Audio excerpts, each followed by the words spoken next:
আসসালামু আলাইকুম। বাংলাদেশ এখন রাজনৈতিকভাবে একটি অত্যন্ত সংবেদনশীল মুহূর্তের সামনে দাঁড়িয়েছে। ২০২৬ সালে অনুষ্ঠিত হতে যাচ্ছে ত্রয়োদশ জাতীয় সংসদ নির্বাচন। এই নির্বাচনকে কেন্দ্র করে বড় দুই রাজনৈতিক শক্তি হাইফে উঠে এসেছে। একদিকে বিএনপি নেতৃত্বাধীন জোট এবং অন্যদিকে জামায়াতে ইসলামের নেতৃত্বাধীন ১০ দলীয় জোট। ইলেকশন কমিশনের তথ্য অনুযায়ী বিএনপি ২৮৮ আসনে প্রার্থী দিয়েছে, আর জামায়াত ২২৪টি আসনে নির্বাচনে লড়ছে।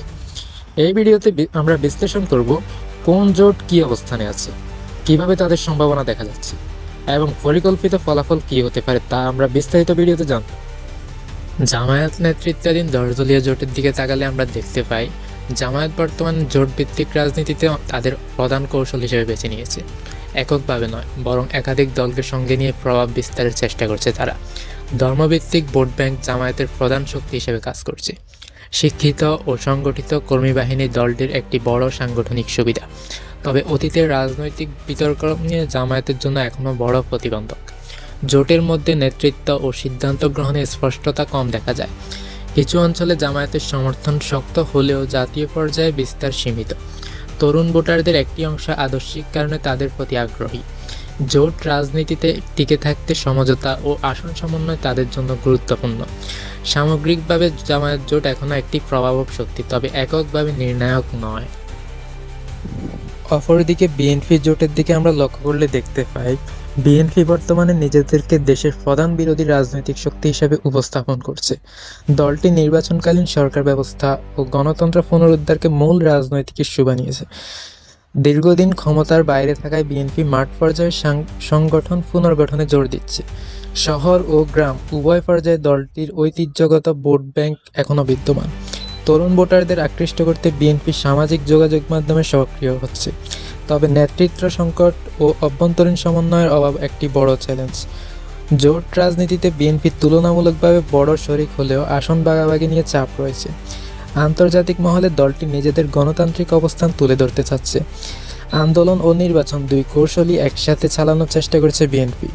সামগ্রিকভাবে বিএনপি এখনও ক্ষমতায় ফেরার জন্য সবচেয়ে বড় প্রতিদ্বন্দ্বী হিসেবে বিবেচিত।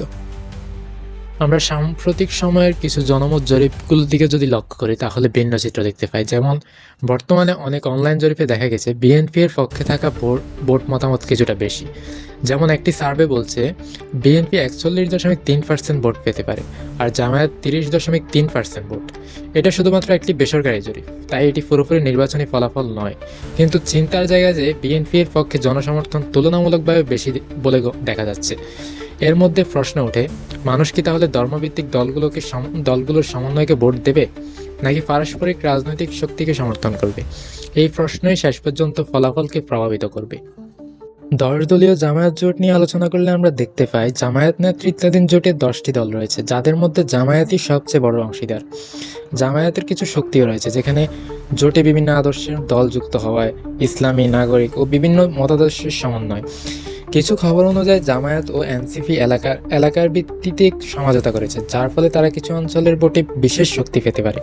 তাদের কিছু সীমাবদ্ধতাও রয়েছে, যেমন এই জোটে কোনো একক নেতৃত্ব উল্লেখযোগ্যভাবে সামনে নেই এবং এখনও কেউ প্রধানমন্ত্রী প্রার্থী ঘোষণা করেনি। দলগুলোর মধ্যে আসন ভাগাভাগি নিয়ে অসন্তোষ দেখা দিয়েছে, যা জোটের স্থিতিশীলতা কমাতে পারে। জোটে বিভিন্ন মতাদর্শের দল থাকায় এটি কিছু ভোটারকে আকৃষ্ট করতে পারে, বিশেষ করে যারা ধর্ম ও নাগরিক উভয়ের সমন্বয় চান।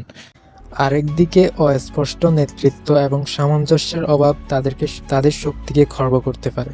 অন্যদিকে বিএনপির অবস্থান নিয়ে আলোচনা করলে আমরা দেখতে পাই বিএনপি সবচেয়ে বেশি আসনে প্রার্থী দিয়েছে, প্রায় ২৮৮টি। বিএনপি সম্প্রতি আরও ৬০টি শরিক দলের সঙ্গে সমঝোতা করেছে এবং কিছু আসন তাদের অংশীদারদের কাছে মকুব করেছে, যা জোটকে আরও বিস্তৃত করে। কিন্তু কিছু দুর্বলতাও রয়েছে, যেমন কিছু আসন এখনও চূড়ান্ত হয়নি এবং জোটের স্থিরতার উপর প্রশ্ন উঠেছে।